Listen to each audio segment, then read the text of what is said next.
দেখো বন্ধুরা, সায়ন সকাল সকাল রেডি হয়ে গেছে খেলতে যাবে বলে। ওদের স্কুল থেকে খেলতে নিয়ে যাচ্ছে অন্য স্কুলে। তাই আমি সকালে উঠে প্রথমে ওকে আমি রেডি করে দিলাম, তারপর সকালের কাজগুলো শুরু করলাম। শুভ সকাল আমার সকল প্রিয় বন্ধুরা, কি অবস্থা, কেমন আছো সবাই? আশা করছি যে যেখানে যে অবস্থায় আছো ভালো আছো, সুস্থ আছো। ঝাড়গ্রাম জেলার ছোট্ট একটি গ্রাম থেকে আমি সুমিত্রা, আমার ব্লগ চ্যানেলে তোমাদের সবাইকে অনেক অনেক স্বাগত আর আমার অনেক অনেক ভালোবাসা।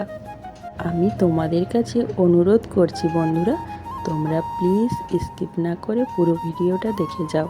সায়নকে স্কুলে পাঠিয়ে দিলাম, তারপর একে একে সব বাসি কাজগুলো করে নিলাম। তারপর দেখো গরু খাওয়ার জন্য গরু খাবারটা সিদ্ধ করতে চাপিয়ে দিলাম, আর এদিকে রান্নাঘরটা ঝাঁটানো বাকি ছিল তাই ঝাঁটিয়ে দিলাম। আর জানো তো বন্ধুরা, আজকে না মা বাড়িতে নেই, মানে আমার শাশুড়ি মা বাড়িতে নাই, ননদের বাড়িতে গেছেন। আজ একা হাতে সব কাজ করতে হবে, তো তোমরা দেখতে থাকো আমি কিভাবে একা হাতে সারাদিন সাজিয়ে গুছিয়ে কাজগুলো করে নিই। আর জানো তো বন্ধুরা, মা না বাড়িতে থাকলে ভালোই লাগে না, একা একা দিন যেন কাটতেই চায় না।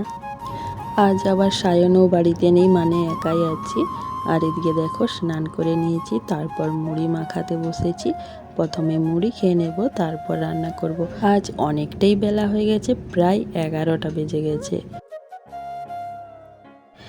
তারপর উনুনে আমি ভাতটা চাপিয়ে দিয়েছি, আর এদিকে দেখো কলা মোচাটা ছাড়িয়ে জলে ভিজিয়ে দিলাম। কলা মোচাটা ছাড়াতে ছাড়াতে ভাত হয়ে গেছিলো। ভাত নামিয়ে এদিকে ডালটা আমি চাপিয়ে দিলাম। আর জানো তো বন্ধুরা, আজ এত হুটোপাটার মধ্যেই ছিলাম যে রান্না খাওয়া হয়ে গেছে, তোমাদেরকে আমি দেখাতেই পারিনি।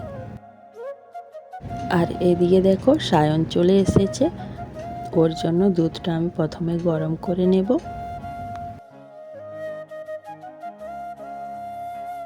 আর বাবা তো বাজার থেকে 1 বস্তা কফি আর 1 বস্তা আলু নিয়ে এসেছিল গরু খাওয়ার জন্য, তো ওগুলো আমি প্রথমে গুছিয়ে রাখবো।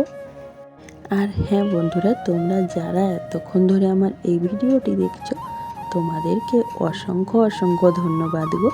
তোমরা এইভাবে আমার পাশে থেকো।